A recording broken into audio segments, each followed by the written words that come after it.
सुसंगत विचार सरणी तंत्रज्ञाने होते प्रगती देई मानवा सुख समृद्धी निसर्ग विज्ञान विज्ञानाच्या रंजक गोष्टी व्यापून घेई सारी सृष्टी जगण्यातील विज्ञान आणिक विज्ञानातील जगणे विज्ञानम जनहिताय विज्ञानम जनहिताय विज्ञानम जनहिताय विज्ञानम जनहिताय विज्ञानम जनहिताय विज्ञानम जनहिताय विज्ञानम जनहिताय विज्ञानम जनहिताय।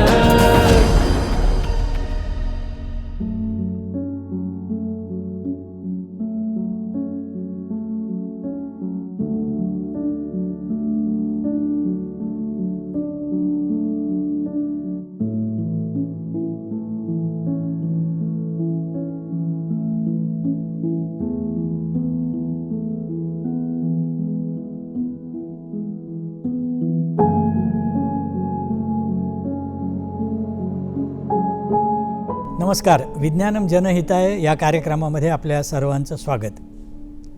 काही दिवसांपूर्वी सुप्रसिद्ध खगोलशास्त्रज्ञ डॉक्टर जयंत नारळीकर यांचं निधन झालं। डॉक्टर नारळीकर यांनी खगोलशास्त्राच्या क्षेत्रामध्ये सापेक्षतावाद, त्याचप्रमाणे गुरुत्वाकर्षण, कृष्णविवर या संदर्भात महत्त्वाचं संशोधन केलं आणि त्यासाठी त्यांना अतिशय प्रतिष्ठित असे पुरस्कार देखील मिळाले। आपल्या या संशोधन कार्याबरोबरच डॉक्टर नारळीकरांनी मराठी विज्ञान कथेचं एक नवीन दालन सुरू केलं। त्यांनी लिहिलेल्या विज्ञानविषयक कथा कादंबऱ्यांनी सर्वसामान्य माणसांना विज्ञानाची ओळख झाली। अशा या महान शास्त्रज्ञाच्या कार्याचा आढावा घेण्यासाठी आणि त्याच्या व्यक्तिमत्त्वाच्या आठवणी जागवण्यासाठी आज आपण दोन मान्यवरांना स्टुडिओमध्ये आमंत्रित केलेलं आहे। पहिले आहेत ते संशोधक आणि विज्ञान लेखक डॉक्टर बाळ फोंडके आणि दुसरे आहेत अ.पा. देशपांडे, मराठी विज्ञान परिषदेचे कार्यवाह, हे देखील विज्ञान लेखक आहेत आणि दोघांना डॉक्टर नारळीकर यांचा खूप जवळून सहवास लाभलेला आहे। मला देशपांडे तुम्ही पहिल्यांदा सांगा, डॉक्टर नारळीकर यांचे वडील विष्णुपंत नारळीकर हे गणितज्ञ होते आणि हा वारसा त्यांना घरातून मिळालेला होता। तर एकूणच ही जी संपूर्ण कुटुंब आहे त्याच्या या वैज्ञानिक वारशाविषयी काय सांगाल? वडील विष्णू वासुदेव नारळीकर हे केम्ब्रिजला जाऊन रँगलर झाले ते आणि त्याच सुमाराला बनारस हिंदू विश्वविद्यालय सुरू झालं। त्याचे संस्थापक मदन मोहन मालवीय यांचं लक्ष अशा हुशार प्राध्यापकांसाठी असायचं आणि त्यांनी विष्णुपंतांना तुम्ही इथं यावं सांगितलं। वस्तुतः विष्णुपंत कोल्हापूर संस्थांची शिष्यवृत्ती घेऊन तिथं गेले ते आणि 3 वर्ष कोल्हापुरात काम करीन असा तो करार होता। त्याच्यासाठी मग त्या कोल्हापूरच्या महाराजांना मदन मोहन मालवीय यांनी काही पैसे देऊन तो करार मोडून घेतला आणि विष्णुपंत तिथं आले। बनारसला नारळीकरांचं सगळं शिक्षण झालं, परंतु त्यांनी स्फूर्ती वडिलांपासून घेतल्यामुळे तेही केम्ब्रिजला गेले आणि रँगलर झाले। त्यांना टायसन पुरस्कार मिळाला जयंतरावांना आणि तोच पुरस्कार 30 वर्षापूर्वी त्यांच्या वडिलांना विष्णुपंतांनाही मिळालेला होता। दुसरी गोष्ट अशी की जयंतरावांचे मामा मोरेश्वर हुजूर बाजार हे त्याच वेळेला MSc करण्यासाठी बनारसला आलेले होते, नारळीकरांच्या घरात राहत होते। ते त्या घरामध्ये एक बोर्ड होता, त्या बोर्डावरती प्रॉब्लेम फॉर JVN असं वरती टायटल देऊन खाली ते एक प्रॉब्लेम द्यायचे आणि तो सोडवल्याशिवाय पुढचा प्रॉब्लेम देणार नाही, हा पुसला जाणार नाही आणि अशा पद्धतीने गणित सोडवण्याची एक सवय जयंतराव नारळीकरांना पडली। हे जे सगळे संस्कार त्यांच्यावरती होते त्याच्यामुळे मग त्यांचं गणित आणि त्याच्या पुढे खगोल भौतिकीकडं लक्ष गेलं। डॉक्टर फोंडके, मला सांगा की त्यांनी जे अनेक संशोधन कार्य वेगवेगळ्या प्रकारचे केलेले आहेत, तर त्याच्यामध्ये केम्ब्रिजमध्ये ते असताना 1964 साली फ्रेड हॉयल या संशोधकांबरोबर ब्रह्मांडाच्या उत्पत्ती संदर्भात त्यांनी काही सिद्धांत मांडले, तर ते काय होते सोप्या शब्दात आमच्या ते 1964 1960 साली झालं होतं। ओके. कारण 1962ला ते इथे आले होते त्यांच्या त्या सिद्धांतावर व्याख्यान देण्यासाठी टाटा फंडामेंटल रिसर्च इन्स्टिट्यूटमध्ये, आणि तिथे त्यांनी अतिशय सुबोधपणे त्या आपल्या संशोधनाविषयी सांगितलं होतं. त्यांनी केलेल्या संशोधनाचं एक मर्म जर सांगायचं झालं तर ते असं की ज्या प्रस्थापित सिद्धांत होते त्या सिद्धांतांना विरोध करणारा दुसरा सिद्धांत मांडण्याचं धारिष्ट्य त्यांनी आणि फ्रेड हॉयलने दाखवलं. कारण त्यांचा जो ब्रह्मांडाच्या उत्पत्तीविषयीचा स्थिरस्थिती सिद्धांत आहे, स्टेडी स्टेट थिअरी, हा त्यावेळेला प्रचलित झालेल्या त्याच्या आधीच्या बिग बँग थिअरी याच्या विरोधात होता. बिग बँग थिअरीचं म्हणणं असं होतं की एकेकाळी शून्यवत असलेलं होतं विश्व, त्याचा एक महाविस्फोट झाला आणि त्यातून मग हे पुढचं सगळं विश्व साकारलं गेलं. म्हणजे पूर्वी काही नव्हतं आणि त्यातून हे साकारलं गेलं. स्थिरस्थिती सिद्धांताचा पाया असा होता की नाही, हे विश्व आहे तसंच होतं, सतत ते होतं, ते प्रसरण आणि आकुंचन पावतं, पण सुरुवातीपासून तसंच होतं. हा वेगळा सिद्धांत होता. अर्थात त्यानंतर प्रयोगातून जे काही पुरावे मिळाले ते बिग बँग थिअरीला त्याची पुष्टी करणारे होते, त्यामुळे स्थिरस्थिती सिद्धांत थोडा मागे पडला. त्या प्रायोगिकच्या निष्कर्षांना अनुरूप असा काही बदल स्थिरस्थिती सिद्धांतामध्ये करण्याचे प्रयत्न यांनी केले, पण तो तेवढे फलद्रूप झाले नाही. दुसरा जो त्यांचा महत्त्वाचं कार्य होतं ते गुरुत्वाकर्षणाविषयीचं. गुरुत्वाकर्षणाची म्हणजे गुरुत्वाकर्षणाचा शोध जरी न्यूटन लावला होता, त्याचे का आहे, त्याचं स्वरूप काय आहे हे त्याने विशद केलं नव्हतं. ते प्रथम आईन्स्टाईनने केलं आपल्या सापेक्षतावादाच्या सिद्धांतानुसार. त्यात त्यांनी सांगितलं की हे विश्व जे आहे ते असं वक्राकार आहे आणि ते त्याचं जर एक समजा आपण वस्त्र असं पसरलेलं असेल वक्राकार, त्याच्यावर गोळा ठेवला तर तिथे खळगा पडतो. मग त्या खळग्याकडे इतर गोष्टी आकर्षित होतात आपोआप खळग्यावर उतारावर झाल्यामुळे. ते गुरुत्वाकर्षण. म्हणजे गुरुत्वाकर्षण हा विश्वाच्या वक्रतेचा परिणाम आहे असं त्यांचं म्हणणं होतं. त्याला छेद देणारं स्पष्टीकरण नारळीकरांनी दिलं. तेव्हा हे जे त्यांचे सिद्धांत आहेत त्यातून यावेळेच्या कोणी केलेला आहे किंवा कोणत्या दिग्गजांनी तो पहिला सिद्धांत मांडलेला आहे याचा विचार न करता वेगळा विचार करून वेगळा सिद्धांत मांडण्याचं धारिष्ट्य त्यांनी दाखवलं होतं. इतकं महत्त्वाचं संशोधन त्यांनी तिथे केलेलं आहे. तर सर्वसाधारणपणे असं पाहिलं जातं की एकदा इंग्लंड अमेरिकेत गेल्यावर तिथे संशोधन कार्यामध्ये एवढी जागतिक कीर्ती मिळाल्यानंतर आणि संशोधनाचे वेगवेगळे वाटा आहेत तिथे, तर ते सगळं सोडून नारळीकर भारतात आले. तर या पाठीमागे काय विचार होता?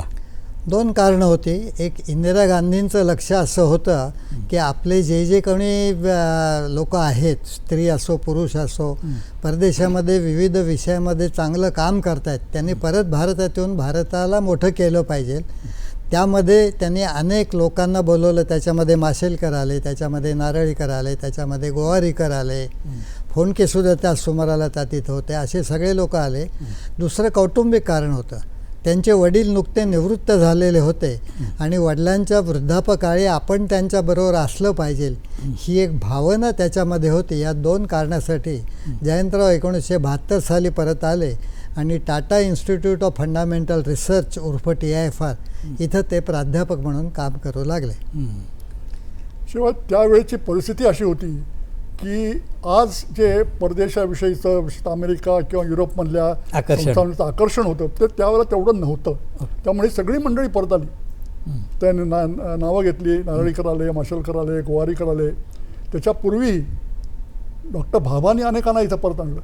MGK मेननपासून सुरुवात करून स्वतः भाभा परत आले इथे. आणि त्यांना त्यावेळेला तिथे राहिले असते तर कदाचित नोबेल पुरस्कारही प्राप्त झाला असता. परंतु ते आकर्षण न करता इथे आपण संस्था निर्माण करावी, या देशासाठी काहीतरी करावं, या प्रेरणेनं ही मंडळी सगळी मंडळी. नाही, आता तुम्ही मगाशी उल्लेख केला नोबेल पुरस्काराचा, तर एवढी सगळी दिग्गज माणसं आपल्या भारतामध्ये आहेत आणि आपल्या इथं त्यांनी खरंच महत्त्वाचं संशोधन केलं आहे. तर असं असूनही आपल्याला नोबेल पुरस्कार मिळाला नाही याची चर्चा अधूनमधून होत असते. त्या संदर्भात आपल्याला काय सांगता? त्याचं कारण मी सांगतो की ही सगळी माणसं स्वतःला नेहरूवियन असं म्हणायची आणि आपण संस्था निर्माण केल्या तर आपल्या पुढच्या पिढ्या शिकतील आणि हा देश मोठा होईल ही भावना त्यांच्या मनामध्ये होती. त्यामुळे भाभा आले, मग या इथं BRC TIFR या संस्था सुरू झाल्या. PM भार्गव आले, त्यांनी हैदराबादमध्ये CCMB संस्था सुरू केली.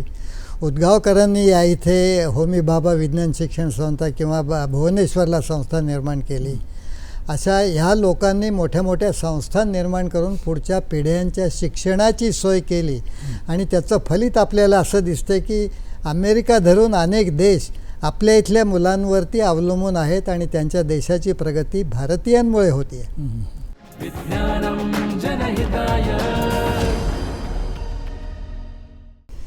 डॉक्टर नारळीकरांनी इथं आल्यानंतर आयुका ह्या जागतिक दर्जाच्या संस्थेची स्थापना केली आणि अनेक मोठे मोठे खगोलशास्त्रज्ञ अनेक पिढ्या घडवल्या असं म्हटलं तरी चालेल. तर या संस्थेच्या विषयी काय सांगाल किंवा हा विचार कसा आला की अशी संस्था असावी आपल्या भारतामध्ये? 1987 साली विद्यापीठ अनुदान आयोगाचे अध्यक्ष प्रोफेसर यशपाल होते आणि यशपालांच्या मनामध्ये अशा वेगळ्या वेगळ्या विद्यापीठांचं एकत्रीकरण करून संस्था स्थापन कराव्यात अशी कल्पना होती आणि त्याच्यामधून खगोलशास्त्र आणि खगोल भौतिकीशास्त्र ह्यामध्ये एखादी संस्था स्थापन करावी असं त्यांच्या मनात आलं आणि त्यांनी नारळीकरांना विचारलं की तुम्ही ही संस्था सुरू कराल का? त्याप्रमाणे नारळीकरांनी होकार दिला. 1988 साली ते पुण्यामध्ये आले.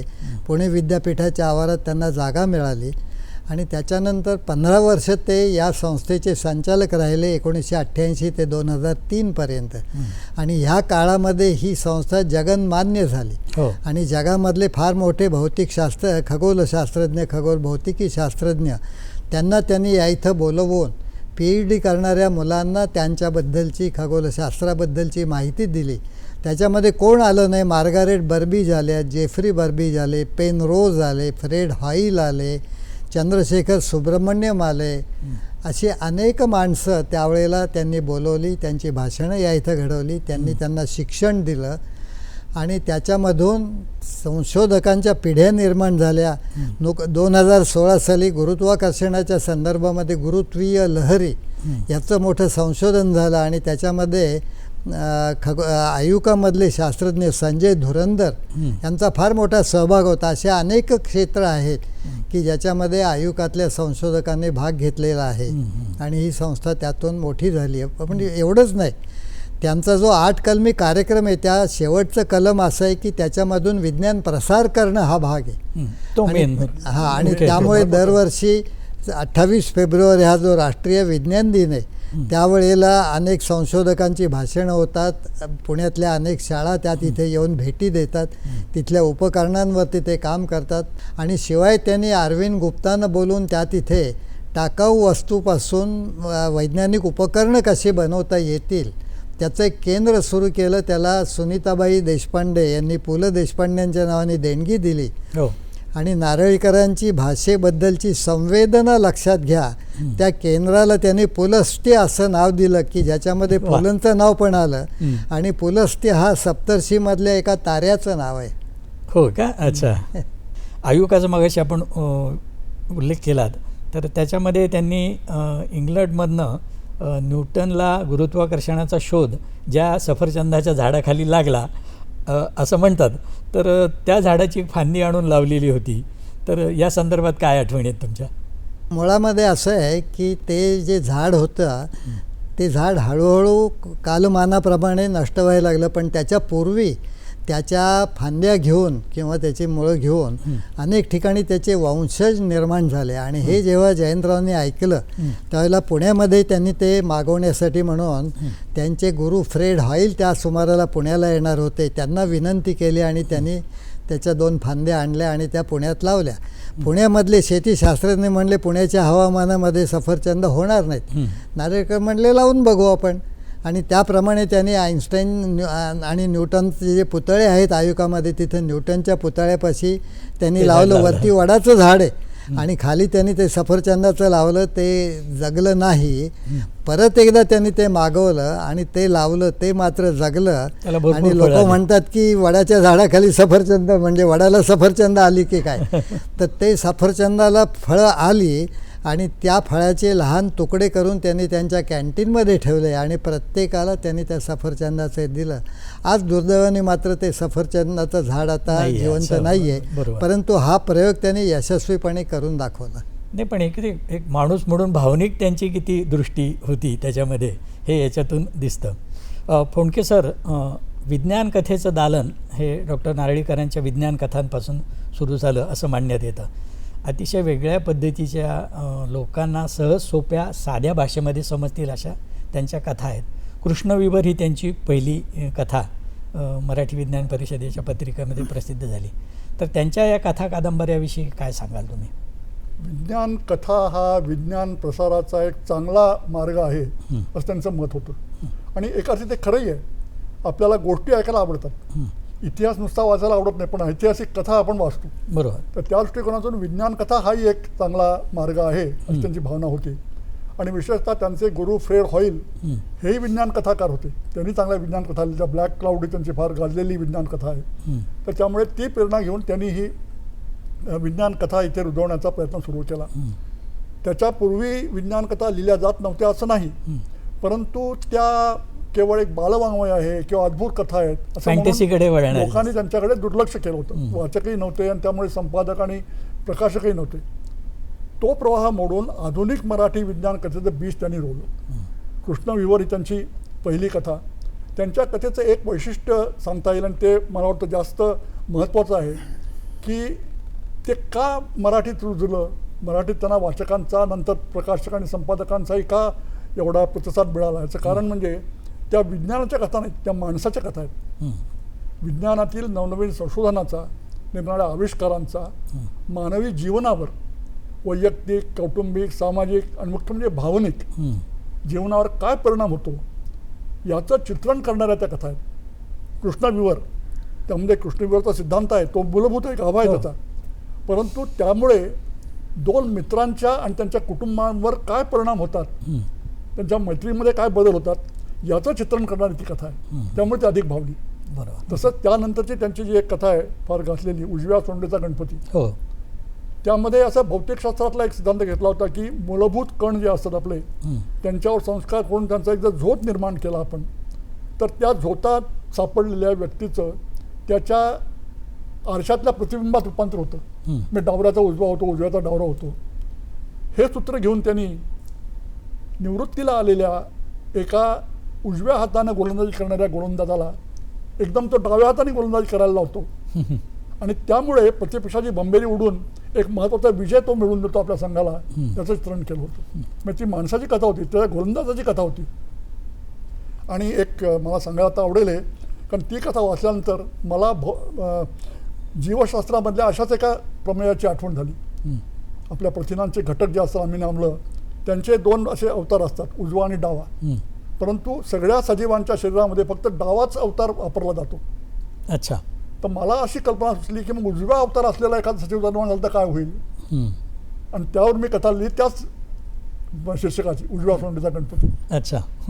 आणि मी जेव्हा सायन्स टुडेचा संपादक झालो आणि त्यावेळेला विज्ञान कथांना सायन्स टुडेमध्ये स्थान द्यायला सुरुवात केली, त्यावेळेला विज्ञान कथा मराठीशिवाय इतर तर कुठल्याही भाषेत फारशा लिहिल्या जात नव्हत्या. त्यामुळे मराठीतल्या विज्ञान कथांचं भाषांतर करून त्या प्रकाशित करायला सुरुवात केली. पहिली कथा उजव्या सोंडेचा गणपती नारळीकरांची. नाही, त्यानंतर त्यांची दुसऱ्या पुस्तकांचं आपल्याला उदाहरण, यक्षाची देणगी असेल किंवा आकाशाशी जडले नाते, अशा असंख्य कथा. म्हणजे त्यांनी त्यांच्या साहित्यातून मांडलेल्या सगळ्या कल्पना ह्या भविष्यवेधी होत्या आणि त्या प्रत्यक्षात उतरल्यानंतर. विज्ञान कथा सगळ्यात भविष्यवेधीच असतात.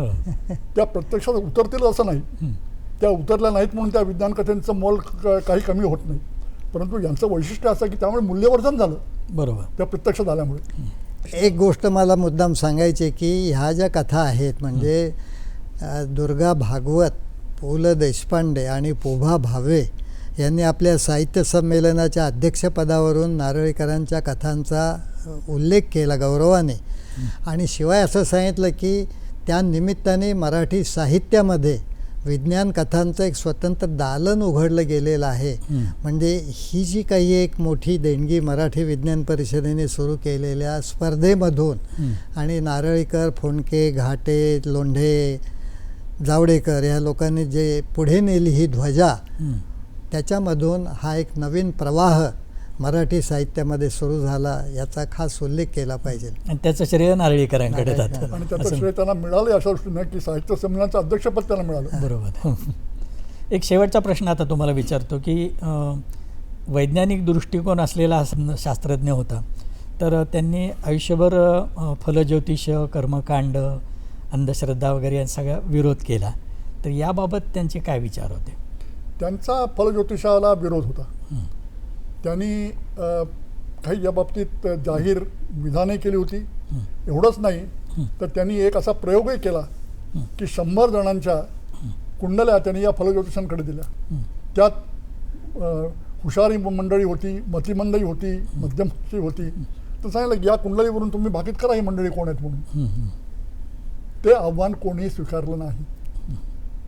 परंतु असा प्रयोग करून जाहीररित्या याला विरोध करून त्यांनी याला एक फार चांगलं नाव दिलं या अशा प्रकारच्या कल्पनांना. पुराणातील वांगी. पुराणातील वांगी आपल्याकडे एक शब्दप्रयोग आहे. वांगीवर त्यांनी एक श्लेष केला, वानगी. वानगी वानगी म्हणजे पुराणातले उल्लेख तुम्ही देताय त्याचा कितपत उपयोग आहे. बरोबर. विज्ञानम जनहिताय. त्यांच्या व्यक्तिमत्वामध्ये अतिशय विनम्रता होती. त्यांचा स्वभाव अतिशय शांत आणि एक रुजुता त्यांच्या बोलण्यामध्ये होती. तर याचा अनुभव आपल्याला आला असेल तर काय एकूणच म्हणजे लोक इतके प्रभावित व्हायचे त्यांच्या गुणांमुळं. तर तुम्हाला कसं वैयक्तिक अनुभव सांगतो. सायन्स टुडे मध्ये त्यांचे लेख यायचे. तर सायन्स टुडे हे मासिक सर्वसामान्य वाचकांसाठी होतं. परंतु त्याच्यामध्ये अधिकृत माहिती मिळावी म्हणून आम्ही ख्यातनाम संशोधकांकडून लेख मागवत होतो. नारळीकरांचे लेख यायचे. त्याच्यावर संपादकीय संस्कार केल्यानंतर त्याला मान्यता मिळवण्यासाठी आम्ही त्यांच्याकडे गेलो होतो, मी आणि माझे एक सहकारी. त्यावेळेला मी एक अतिशय नावाजलेला संशोधक आहे, या विषयातला तज्ज्ञ आहे, तुम्ही कोण मला विचारणार आहे असा काही भाव दिला नाही. समान पातळीवरनं त्यांनी आमच्याशी चर्चा केली. आम्ही मांडलेले मुद्दे समजावून घेतले. पटले तर स्वीकारले, नाही पटले तर का पटत नाही हे सांगून मग ते नाकारले. मी 2 छोटी उदाहरणं देईन की जयंतरावांनी स्वतःच्या आयुष्यासाठी काही नियम केले. ते असं की आपण कुठल्या उद्घाटन समारंभाला जायचं नाही किंवा स्वतःच्या पुस्तक प्रकाशन समारंभाला जायचं नाही. तर एखाद्या सभेमध्ये सभा झाल्यावरती मुलं त्यांची सही मागायला यायचे. तेव्हा ते म्हणायचे तुम्ही मला एक पोस्टकार्ड लिहा, त्याच्यात एक विज्ञानावरचा प्रश्न लिहा, मी त्याचं उत्तर देईन, त्याच्याखाली माझी सही तुम्हाला आपोआप मिळेल. ते प्रश्न मराठी विज्ञान परिषदेने त्यांच्याकडनं मागून घेतले आणि 1995 साली आम्ही त्याचं एक पुस्तक तयार केलं पोस्टकार्डाद्वारे विज्ञान म्हणून. आणि त्या वर्धापन दिनाचा कार्यक्रम ठाण्यामध्ये आम्ही ठेवला. मनोहर जोशी मुख्यमंत्री नुकते झाले ते, त्यांच्या हस्ते त्याचं प्रकाशन केलं. आणि अन्य काही कामासाठी नारळीकर ठाण्यात आले असल्यामुळे त्या वर्धापन दिनाच्या कार्यक्रमाला हजर होते. त्यांना पुढे आहे असं बघून मनोहर जोशींनी त्यांना स्टेजवरती बोलवलं. ते आले स्वतःचा नियम मोडून आणि त्या कार्यक्रमात सहभागी झाले. म्हणजे समोरच्या माणसाला सन्मान देण्याची जी त्यांची विनम्र वृत्ती होती ती वृत्ती ह्या निमित्ताने लक्षामध्ये आली. तर मंडळी, असे हे महान शास्त्रज्ञ डॉक्टर जयंत नारळीकर. जयंत नारळीकर हे एक मानवतावादी वैज्ञानिक म्हणूनच ओळखले जातील आणि सर्वसामान्य माणसाच्या जीवनामध्ये विज्ञानाचं काय स्थान आहे हे त्यांनी आपल्या कार्यातून आणि लिखाणातून दाखवून दिलेलं आहे आणि त्यांच्या या स्मृती आपल्यापाशी कायम राहतील.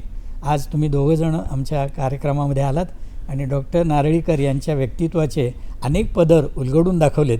याबद्दल मी आपले आभार मानतो. पुन्हा भेटूया विज्ञानम जनहिताय या कार्यक्रमामध्ये एका वेगळ्या विषयासह. तोपर्यंत नमस्कार. तर्क सुसंगत विचार सरणी तंत्रज्ञाने होते प्रगती. देई मानवा सुख समृद्धी निसर्ग अन्विज्ञान. विज्ञानाच्या रंजक गोष्टी व्यापून घेई सारी सृष्टी. जगण्यातील विज्ञान आणिक विज्ञानातील जगणे. विज्ञानम जनहिताय. विज्ञानम जनहिताय. विज्ञानम जनहिताय. विज्ञानम जनहिताय. विज्ञानम जनहिताय. विज्ञानम जनहिताय. विज्ञानम जनहिताय.